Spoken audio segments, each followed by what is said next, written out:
귀하신 주님께 모든 영광을 올려드립니다. 귀한 찬양 감사드립니다. 이제 오늘 우리에게 주시는 하나님의 말씀을 봉독하도록 하겠습니다.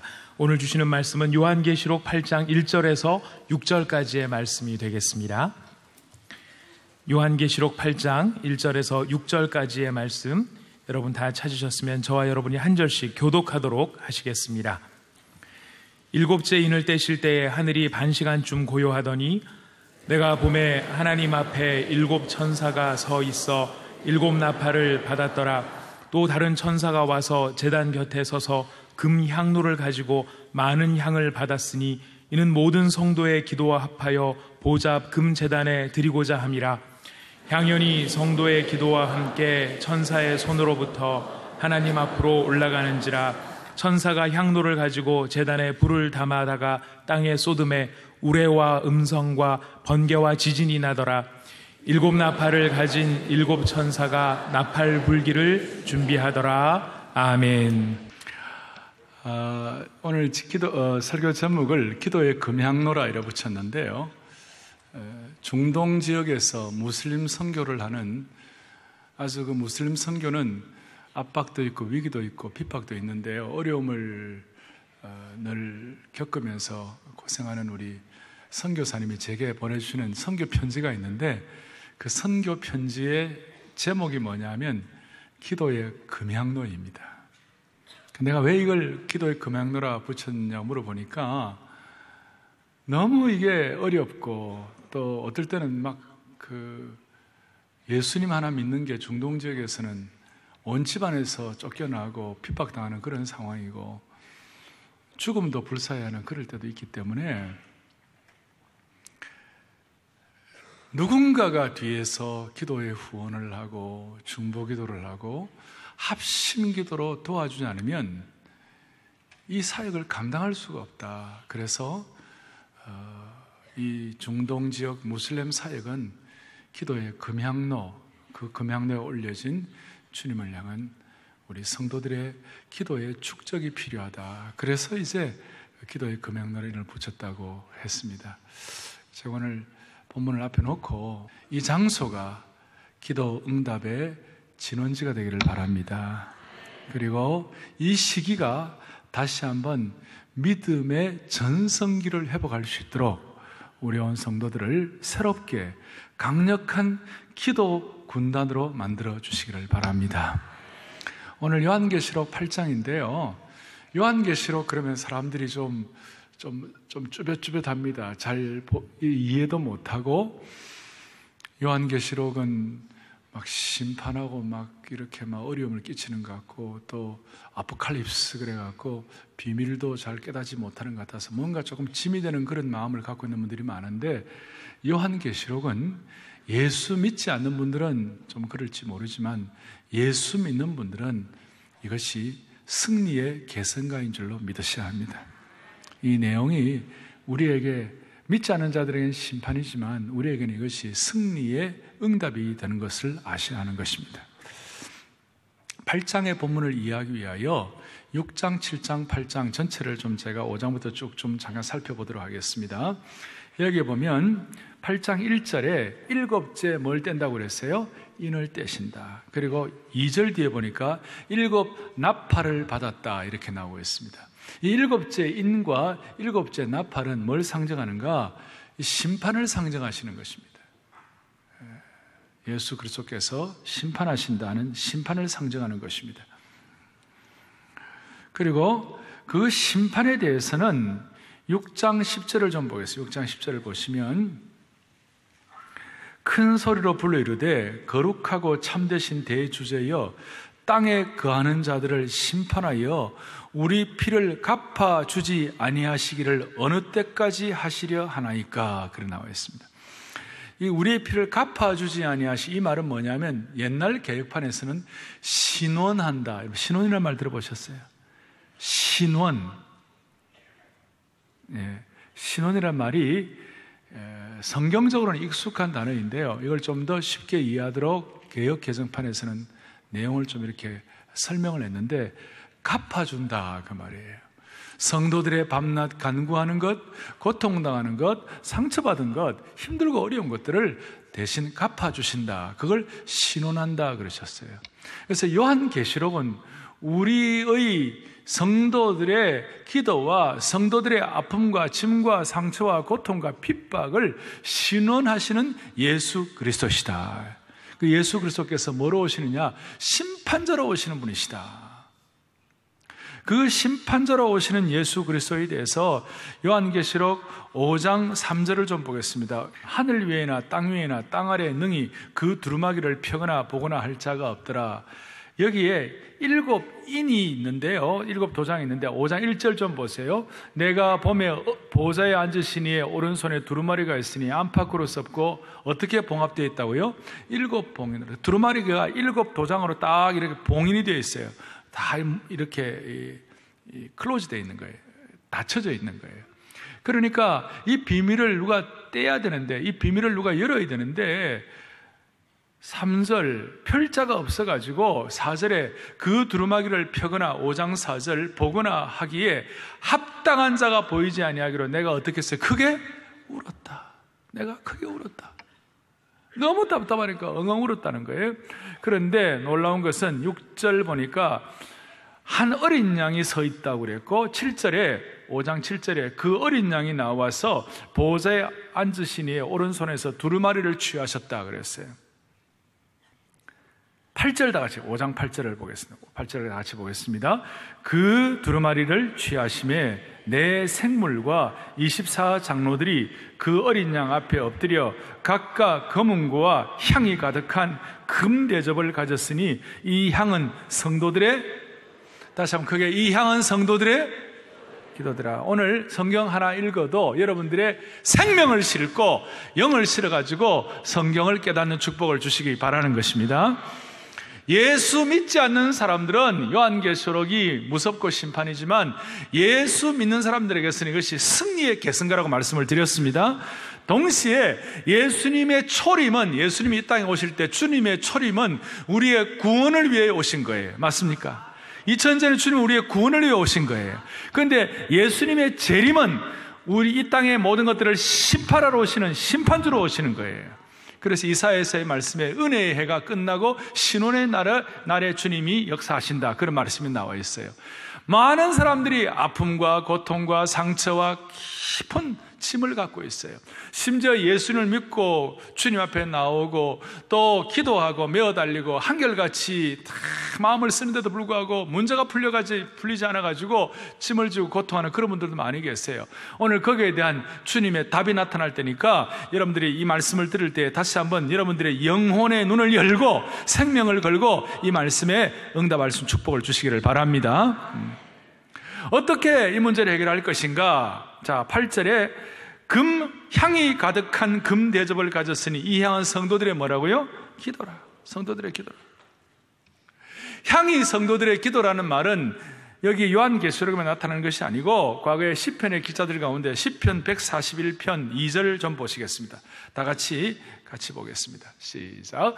나의 기도가 주의 앞에 분향함과 같이 되며 나의 손드는 것이 나의 기도가 주님 앞에 분향함과 같이 되어가지고 향기로운 향령과 같이 되게 하시고 나의 손드는 것이 저녁 제사같이 되게 하시고 이거에 대한 말씀이 3절 4절에 오늘 다시 요한계시록 8장 3절 4절에 조금 더 자세히 설명되고 있는데 본문의 3절 4절 또 다른 천사가 와서 제단 곁에 서서 금향로를 가지고 많은 뭘 받았습니까? 향을 받았어요.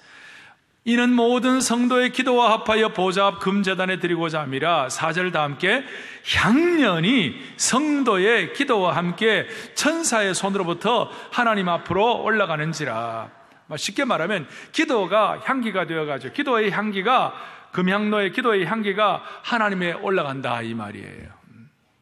그리고 그런 내용들이 성도들의 아픔과 고통과 아까 6장 10절에 나와 있는 것처럼 우리의 피를 어느 때까지 갚아주시지 않겠느냐라는 그 신원에 대한, 성도들이 갚아주기를 원하시는 기도 응답에 대한 간절한 소원에 대한 응답이라고 말할 수가 있는 것입니다. 그래서 오늘 좀 전체 그림을 안고 이제 첫 번째 한 두 가지를 깊이 생각하겠는데, 하나님께서는 반드시 하나님의 백성들의 기도를 갚아주십니다. 그래서 먼저 생각할 것은 하나님은 반드시 하나님의 백성들의 기도를 낭비하지 아니하시고 하나님의 뜻대로 하는 기도는 반드시 갚아주시는 것입니다. 한 번밖에 없는 인생이지만 다윗처럼 하나님의 마음에 합한 자로 쓰임받게 해달라고, 그 하나님 마음에 합한 자로 쓰임받는데 수많은 난관이 있어요. 광야의 난관이 있다고 그랬어요. 어떤 난관입니까? 처절한 고독이 있고 광야의 고독이죠. 광야에서는 아무도 알아주는 사람 없다고 그랬어요. 광야의 감추어짐, 사람들이 알아주지도 않는 그런 감추어짐의 경험을 하고, 또 광야에서는 현실 세계에 위협이 있다는 거예요. 고모의 발톱과 사자의 발톱, 이런 것들이 막 늑대의 떼가 와가지고 괴롭히는 거예요. 이런 현실적인 어려움 가운데서 성도들이 드리는 기도가 하나님 앞에 어떤 식으로 응답받고 어떤 식의 하나님의 정의로운 심판이 있는지를 오늘 말씀을 통해 배우는데, 첫 번째는 뭐냐? 하나님의 뜻대로 성도들이 기도할 때 하나님은 낭비하지 않으시고 그 기도를 반드시 응답하신다는 사실을 확신하십시다. 그냥 제가 하는 말씀, 어떻게 그 일이 나타나는가? 하나님 앞에 우리가 드리는 기도가 땅에 떨어지지 않냐고 상달되는 내용이 어떻게 나오느냐 하면 8장 1절 다시 보세요. 8장 1절에 일곱째 인을 떼실 때에 하늘이 반시간쯤 고요하다. 이걸 여러분들이 기억을 하셔야 돼요. 그리고 2절에 보니까 일곱 나팔을 받았더라, 그렇게 나와 있습니다. 일곱째 인을 떼시는 것과 그 다음에 일곱 나팔을 받는 하나님의 심판의 이 과정 가운데 뭐가 있느냐? 하나님께 올려드리는 기도의 향기가 있다, 이 말이에요. 자, 8장 6절 좀 보세요. 일곱 나팔을 가진 일곱 천사가 나팔 불기를 준비하더라. 이 나팔은 승리의 함성이고 심판의 증거예요. 여리고성이 무너질 때 이스라엘 백성들이 마지막 날 일곱 바퀴째를 돌면서 승리의 나팔을 불 때에 여리고성이 무너지게 된 것입니다. 하나님의 심판이 임한 것입니다. 나팔은 승리의 상징이에요. 그러니까 일곱째를 떼실 때에 그 일곱째 떼시는 것과 승리의 나팔 사이에 뭐가 있느냐? 하나님 앞에 3절 4절에 기도의 향기가 올라가는 것이 있어요. 하나님의 심판, 일곱째 인과 일곱째 나팔 사이에 하나님이 성도들을 통하여 기도의 향기를 받으신다는 거예요. 할렐루야.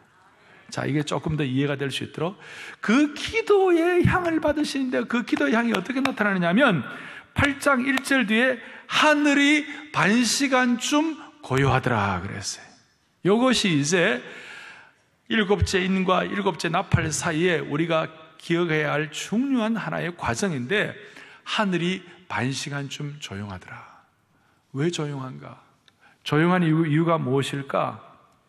지금까지는 5장, 6장, 7장까지의 일곱째 인을 떼시기 전까지 여섯째 인을 떼시기까지의 과정들이 다 나와요. 한 인을 뗄 때마다 뭐 붉은 말이 나오고 흰 말이 나오고 성황색 말이 나오고, 심지어 여섯째 인을 뗄 때 6장 12절 좀 보세요. 12절. 6장 12절 보면 내가 보니 여섯째 인을 떼실 때 큰 지진이 나며 해가 검은 털로 짠 상복과 같이 검어지고 달은 온통 피같이 되고, 14절 하늘은 두루마리가 말리는 것 같이 떠나가고 각 산과 섬이 제자리에서 옮겨진다 그랬어요. 여섯째 인을 뛸 때에 하늘에 두루마리가 말려지는 것 같이 막 날아가는 거예요. 무슨 말이냐면 온 땅이 체질에 풀어지고 삼라만상이 파괴되는 엄청난 일들이에요. 이것이 무슨 뭐 핵전쟁인지 뭔지 우리는 다 몰라요.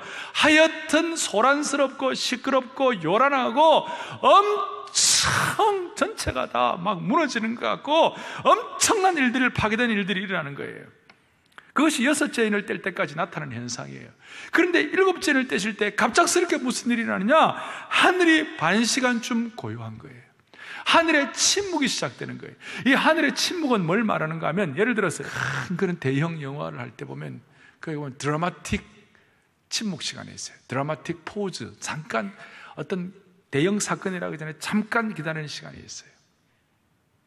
마치 이것 같다는 거예요. 주님의 심판과 승리의 함성이 있기 전에 잠깐 침묵하는 시간, 하늘이 반시간쯤 고요한 시간. 따라서 우리는 이 하늘이 반시간쯤 고요한 시간을 우리가 집중해야 하는 것입니다.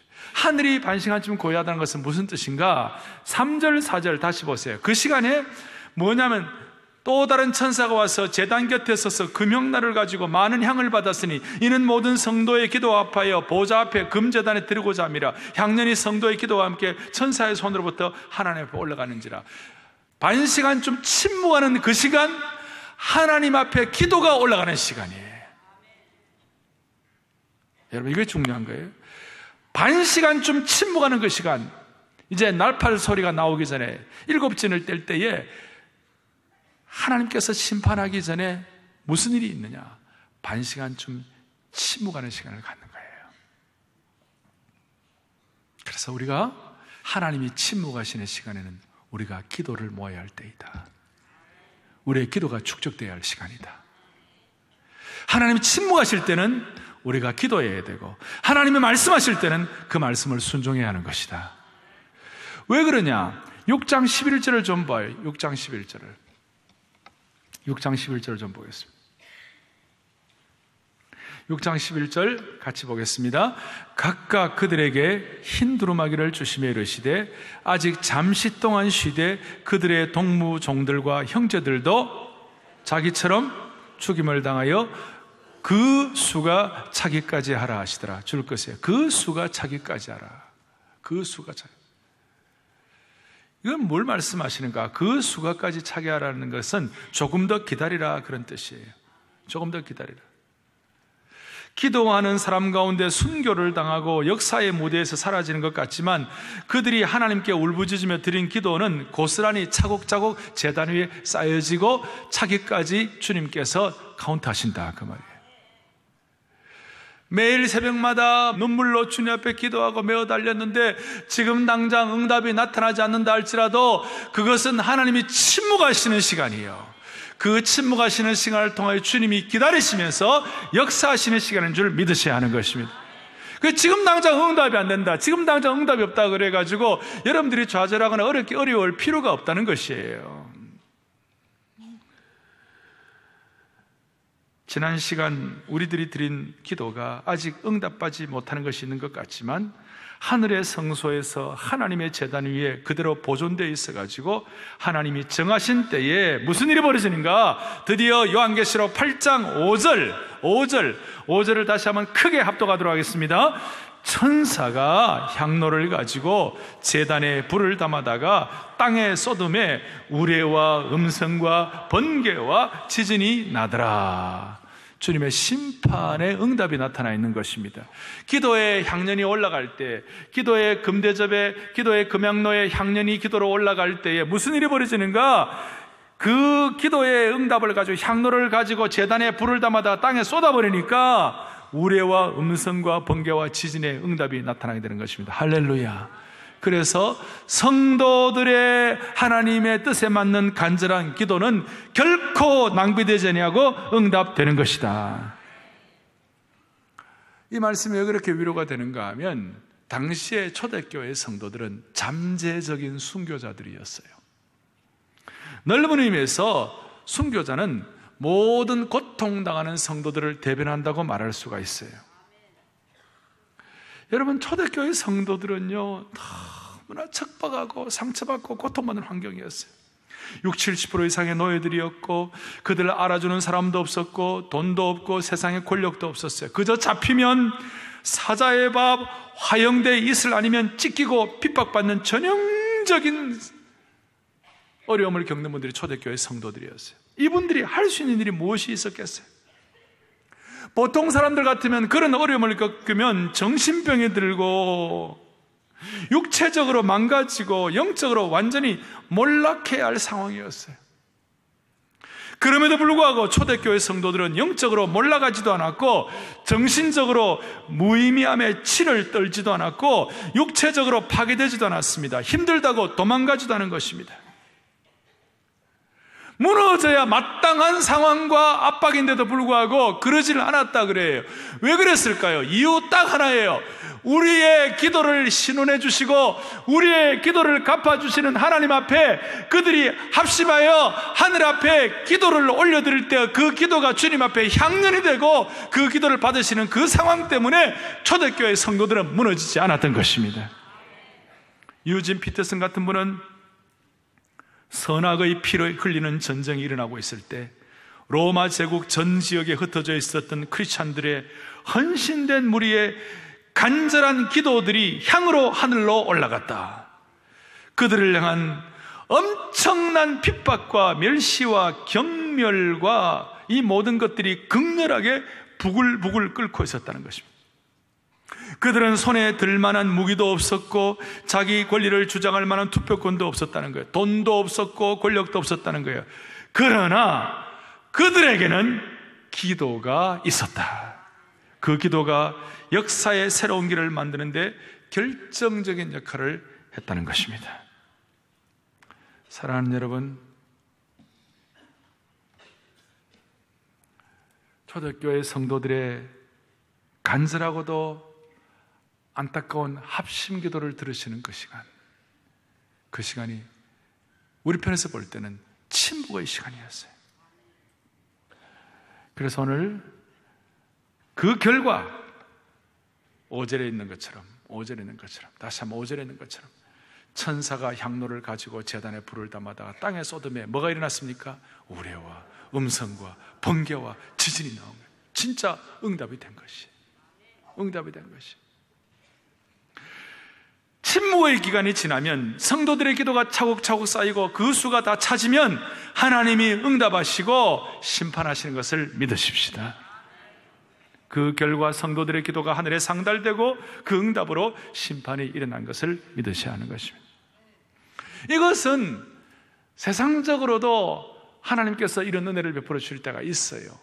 그 주승중 목사님이라는 분이 주기철 목사님의 손자이신데 아버지가 순교 나오고 나니까 집에는 생계를 유지할 힘도 없고 아이들 교육할 수도 없고 어떻게 하면 좋을까? 생계가 막연한데 그 순간 공산당 정부에서, 북한의 공산당 정부에서, 평양의 공산당 정부에서 당신이 죽은 것을 예수 믿는 것 때문에 죽은 것이 아니고 항일 운동하다가 죽은 것, 물론 예수 믿는 것도 있지만 항일 운동하다가 저 일본 정부에 대적해가지고 항일 운동하다가 죽은 것으로 하면, 우리가 혁명하다가 죽은 걸로 하면 우리가 모든 교육비, 모든 생활비, 모든 것을 다 대주기는 그런 돈을 다 주겠다고 돈을 싸들고 와가지고 그렇게 할 때 그 사모님이 우리는 항일 운동하는 것이 아니라 그보다 더 높은 예수 그리스도의 복음 때문에, 예수님 때문에 우리가 순교한 거라고. 그래갖고 그 다음에는 실제적으로 자녀들이 교육을 받거나 가정 생계 꾸리는데 얼마나 힘이 들었는지 아무것도 없었어요. 그런데 그 손자가 이런 얘기예요. 결국 지나놓고 나니까 시편 37편 25절 26절에 있는 것처럼 내가 어려서부터 늙기까지 의인이 버림을 당하거나 그의 자손이 걸식함을 보지 못하였도다. 그는 종일토록 은혜를 베풀고 꾸어주니 그의 자손이 복을 받는도다. 침묵하실 것 같지만 결국 시간이 지나니까 하나님이 응답하시는도다. 우리 주님이 침묵하시더라도 침묵으로 끝나는 것이 아니라 반드시 하나님의 뜻대로 하는 기도를 응답하시는 하나님이신 줄 믿으셔야 하는 것입니다. 이것이 첫 번째. 침묵의 기간 동안 기도를 안 들어주시거나 응답이 없는 것이 아니고 그 수가 차기까지, 승리의 나팔이 불기 전까지 침묵하시는 거예요. 그래서 주님이 침묵할 때는 우리가 뭘 해야 한다? 주님이 침묵할 때는 우리가 낙심하지 아니하고 기도를 차곡차곡 쌓는 축복을 주시기를 바랍니다. 반드시 해주시는 거예요. 두 번째로 성도들의 참된 기도는 하나님의 심판의 도구가 된다고 그랬어요. 아까 5절에 있는 것처럼 그 기도를 다 담아가지고 제단에 불을 담아다가 땅에 쏟아버리는 거예요. 그 기도가 응답되는 거예요. 뭐로 나타났다고요? 우레와 음성과 번개와 지진의 응답으로 나타나는 거예요. 세상을 뒤집어 놓는 거예요. 하나님의 공의가, 하나님의 정의와 심판이 나타난다는 거예요.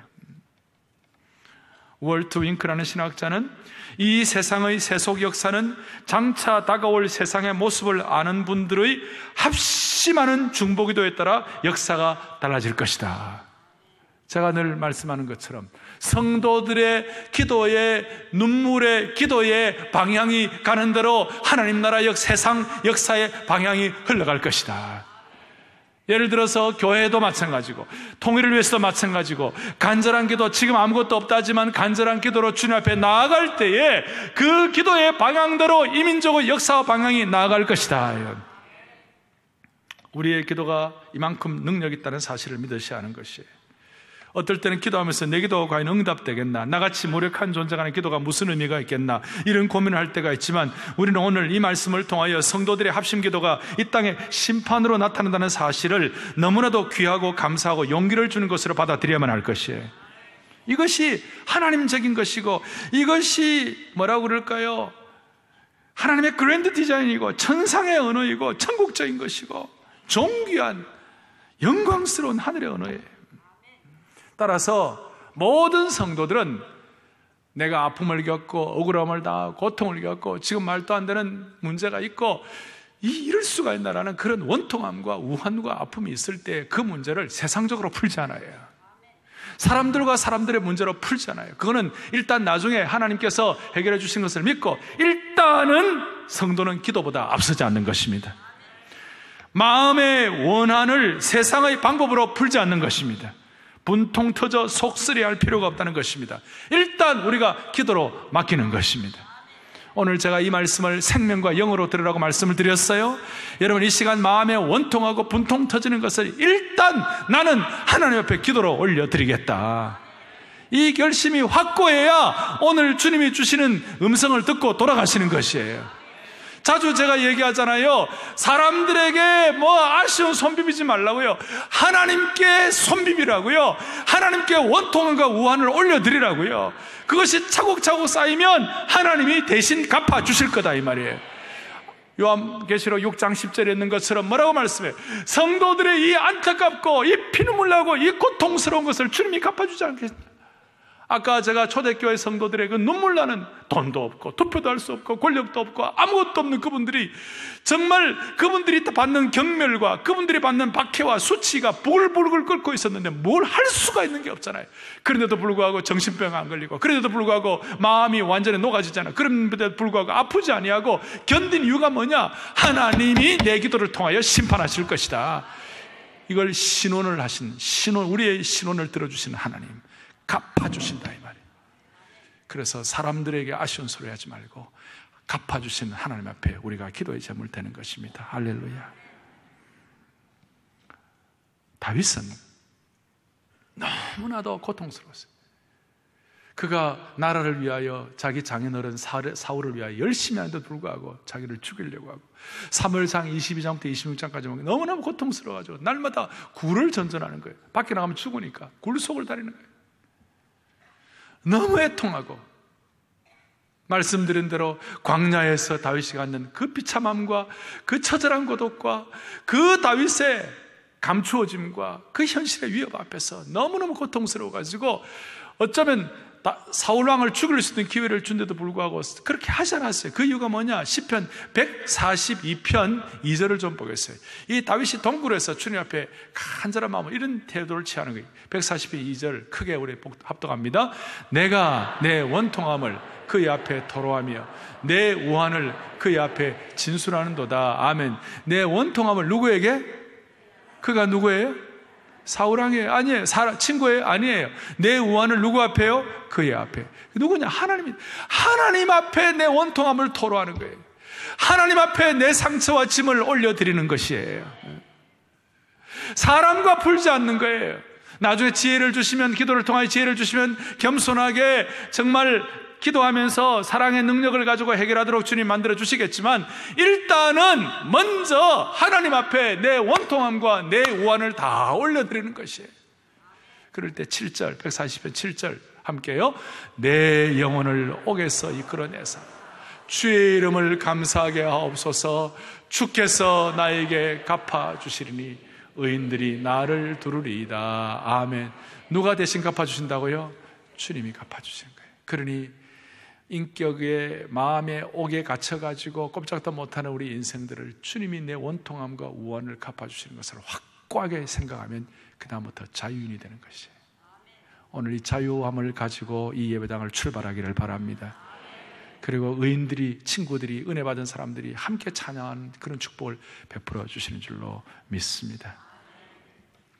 자, 하나님의 뜻대로 하는 기도는 반드시 응답하신다. 낭비하지 않는다. 두 번째, 성도들의 합심 기도는 심판의 도구가 된다. 이제 하나님께서 덧붙여 주시는 축복이 한두 가지 있어요. 기도를 통해 덧붙여 축복이 뭐냐면 3절 좀 보세요. 다시 한번 요한계시록 8장 3절. 내가 주님 앞에 간절히 기도하는데 나 홀로 기도하지 않게 하시고, 3절 보니까 또 다른 천사가 와서 제단 곁에 서서 금향로를 가지고 많은 향을 받아서 이는 모든 성도의 기도 합하여 보좌 앞 금제단에 드리고자 함이라. 천사가 우리의 기도를 수종 들어주는 거예요. 천사가 우리가 기도하는 것을 도와주는 것이에요.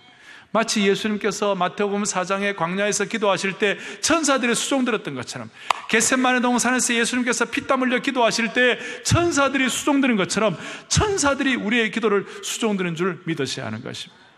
그래야 우리의 한계를 뛰어넘는 기도를 감당할 수가 있는 것이에요.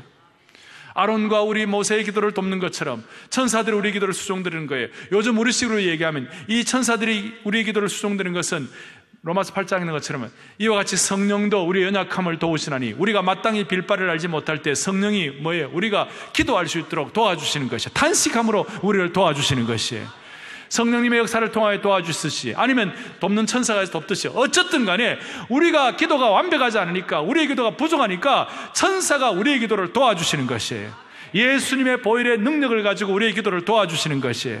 우리도 인간이니까, 불완전한 인간이니까 우리가 기도할 때 우리의 기도가 완벽하지 못해요. 우리의 기도가 잡초가 섞여 있을 수 있어요. 우리의 기도가 장미면 장미, 아니면 수선하면 수선화, 다 한 묶음으로 참 아름답게 이렇게 딱 묶어져야 되는데 그 안에 잡초가 끼어 있는 거예요. 거기에 그 잡초가 끼어 있는 거예요. 그런데 천사가 도와주시고 보혈의 능력이 그걸 해결해 주시면 정말 정결케 되고 완전히 정화된 부캐를 하나님께 기도로 올려드릴 수 있는 것이에요. 그럴 때 우리의 한계를 뛰어넘을 수 있어요. 엑스트라로 추가적으로 주시는 복이 성도들의 기도를 천사가 도와주실 뿐만 아니라 어떤 저라든지 무슨 설교자라든지 기도에 인도하는 사람이라든지 아니면 선교사님이라든지 아니면 기도에 능력 있는 사람이라든지 대단한 하나님의 신실한 종들만 도와주는 것이 아니고, 3절 뒤에 보세요. 향로를 가지고 금향로를 가지고 많은 향을 받았으니 이는 모든 성도의 기도와 합하여 보좌 앞 금제단에 드리고자 함이라. 특정한 사람이 아니에요. 대단한 신앙인, 빼어난 인물들이 아니에요. 평범한 성도들의 기도를 주님이 응답하시는 거예요. 이 모든이란 말에는, 모든 성도란 말은 바로 앞에 7장 9절 바로 옆에 보면 나와 있어요. 7장 9절에 이렇게 나와 있어요. 이 일 후에 내가 보니 각 나라와 족속과 백성과 방언에서 아무도 능히 셀 수 없는 큰 물이, 이 모든 성도는 이것을 지칭하는 것이에요. 지역을 초월합니다. 인종을 초월합니다. 족속을 초월합니다. 백성을 초월합니다. 모든 평범한 사람들의 기도를 하나님이 응답해 주신다, 이 뜻이. 짧은 기도, 긴 기도, 울부짖는 기도, 가슴을 치는 기도, 외치는 기도, 조용한 기도, 모든 합심 기도를 땅에 떨어지지 않고 천사가 다 받아주신다는 거예요. 새벽마다 폭포 소리처럼 주님 앞에 올려드린 모든 성도들의 기도가 차곡차곡 쌓여가지고 주님의 침묵의 기간이 끝나면 하나님이 일하실 것입니다. 모든 성도의 기도, 평범한 사람들의 모든 기도를 천사들이 수종 들어가지고 응답하시는 거예요. 그럴 때 8장 6절에 7 나팔을 가진 7 천사가 나팔 불기를 준비하더라. 승리의 나팔을 불 수 있도록, 심판의 나팔을 불 수 있도록 은혜를 베풀어 주실 것입니다. 통일을 위해서 기도하는 분들, 무슨 통일이 되겠나 이런 분들이 많을지 몰라요. 그런데 그게 아니에요. 스토미 오마산이라고 합심기도의 능력을 쓴 분인데 그 책에 이런 내용이 나와 있어요. 이분들은 베를린 장벽이 무너지고 동독 사람들에게 자유를 얻게 해주세요, 그렇게 베를린 장벽이 무너지도록 기도를 했어요. 그 기도를 하면서도 이런 얘기를 해요. 나는 그 기도가 일어날 가능성을 전혀 확신할 수 없었기 때문에 왠지 공허한 생각이 들었다. 기도를 하면서도 주님, 장벽이 무너지면 좋겠지만 그런 일이 절대로 일어날 수 없겠지요. 그렇게 기도를 하는 거예요. 그런데 나중에 레이건 대통령이 고르바초프 소련 대통령하고 서로 베를린 장벽을 제거하자고 이렇게 제안을 하니까 사람들이 합심기도가 갑자기 열기를 띠게 된 거예요. 합심하여 기도를 하고 이렇게 할 때 합심기도를 하면서도 베를린 장벽이 실제로 무너질까 가능성이 희박할 것이라고 생각이 되더라는 거예요. 그런데 2년 뒤에 실제로 베를린 장벽이 무너지자 합심기도하는 사람이 까무러질 정도로 놀랐다는 것입니다. 기도하는 사람이 깜짝 놀랐다는 거예요. 이게 되겠나 하면서 의심했는데도 불구하고 응답하니까 기도하는 사람들이 깜짝 놀랐다는 거예요. 그것은 너무 쉽게 무너졌고 폭탄도 대량 학살도 전쟁도 없이 쉽게 무너졌다. 이것은 기적이었다. 성도들의 합심기도에 의하여 철의 장막과 공산권 정권이 와해된 것이다. 아멘. 저는 그렇게 믿어요. 저는 우리가 이와 같이 복음적 평화 통일을 위해 이와 같이 마음을 써서 기도하고 이런 일들을 통하여 하나님은 어느 날 갑작스럽게 도적같이 기적같이 우리가 기도하면서 되겠나 하는 그런 상황들을 완전히 초월하는 놀라운 응답으로 채워주실 줄로 믿습니다. 때가 되면 하나님의 침묵 기간이 지나면 평양에서 특시할 날이 반드시 오리라고 확신합니다. 여러분들의 삶의 문설주에 가정마다 오늘 합심기도의 능력을 믿으십시다. 성도들의 기도가 쌓이면 하나님 반드시 응답한다는 사실을 믿으십시다. 우리 교회 문설주, 우리 교회 문에 들어올 때마다 저 교회 본당문을 들어오고 각 우리 사역의 방들 들어갈 때마다 거기에 우리 하나님께서 반드시 천사를 통하여 보호하시고 성령의 역사를 통하여 모든 성도들이 함께 은혜 받고 기도 응답이 될 수 있다는 사실을 우리 마음속에 확증하면서 보혈의 능력을 주님 앞에 쌓아 올려드리도록 하십시다. 할렐루야. 하늘 문이 열리고 응답의 빗줄기가 우리 가운데 충만히 임하기를 바랍니다. 오늘 이 예배당을 떠나가면서 주님, 내 원통함과 내 우환을 사람들과 풀지 않겠습니다. 나는 침묵하신 하나님 앞에 기도로 내 삶을 올려드리겠습니다. 그럴 때 우리의 삶은 새로운 차원으로 전환이 될 것이요, 우리의 삶을 통하여 하나님이 일하신 것을 수많은 사람들이 보고 기뻐하는 은총의 표징을 경험하게 될 것입니다. 가슴에 손을 얹어 보십시오.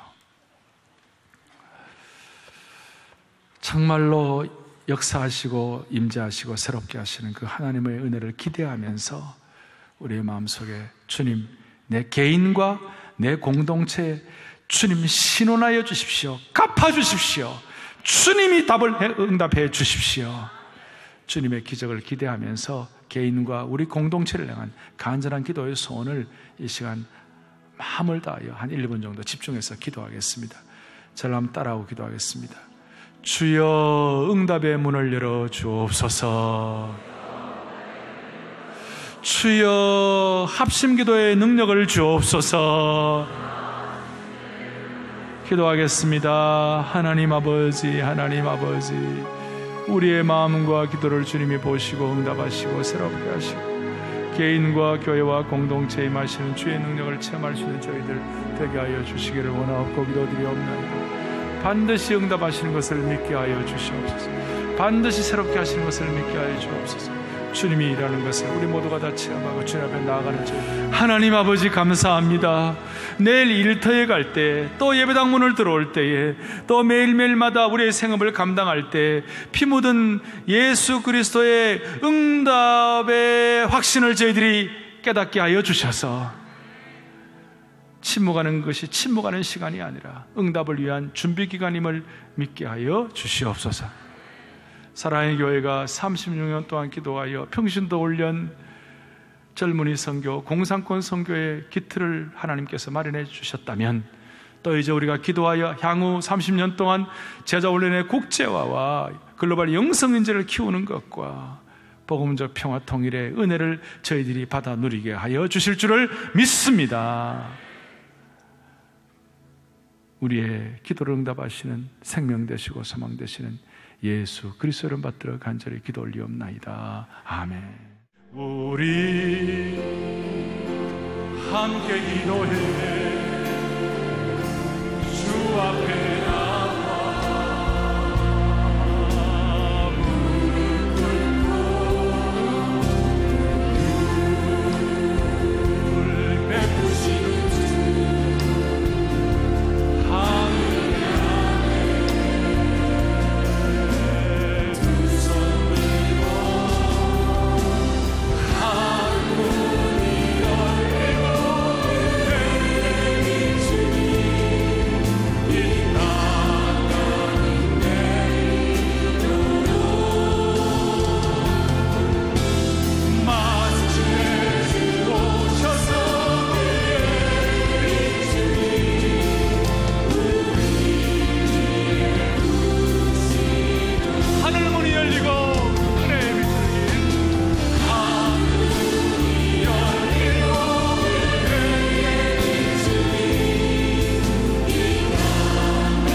2014년 8월에 시작된 보리떡 탁구 선교회는 현재 70여 명이 활동하며 교회연합 탁구단체인 APM 교회연합 소속으로 지난 봄 일본에서 열린 탁구 선교대회에 참가해 선교 사역을 함께했는데요.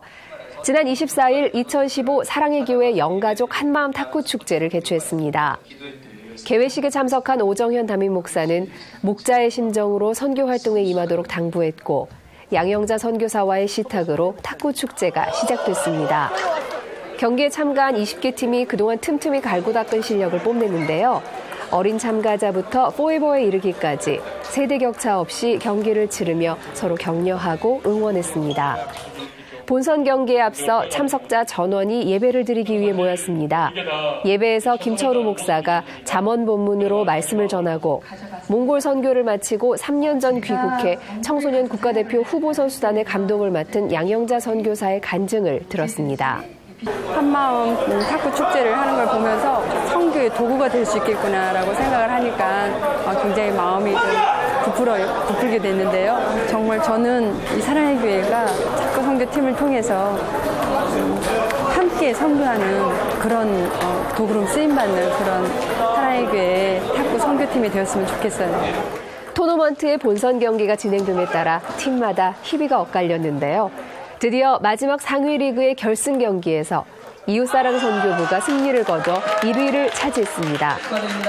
너무 기뻤습니다. 무엇보다 건강하게 뛸 수 있다는 게 너무 감사했고요. 양영자 선교사님을 보면서 열방을 품어야 되겠다는 마음을 갖는 귀한 시간이었습니다.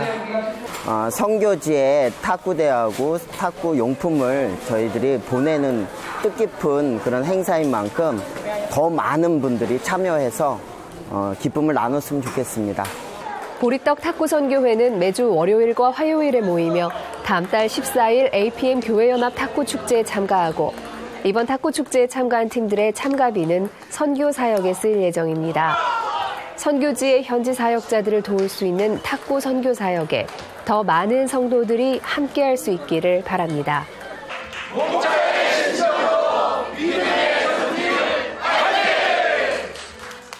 지난 18일 주일 음악인이라면 누구나 꿈꾸는 무대 뉴욕 카네기 홀에서 2015 월드미랄 찬양 대축제가 열렸습니다. 주일 4부 예배를 섬기는 시온 찬양대가 특별 출연 순서에서 아름다운 강과 주 하나님 크시도다 찬양으로 관객들에게 큰 감동을 선사했고 음악성과 영성이 한 단계 발전되는 귀한 기회가 됐습니다. 앞으로도 더 많은 국내외 선교지에서 귀한 찬양대로서 쓰임받게 되기를 소망합니다.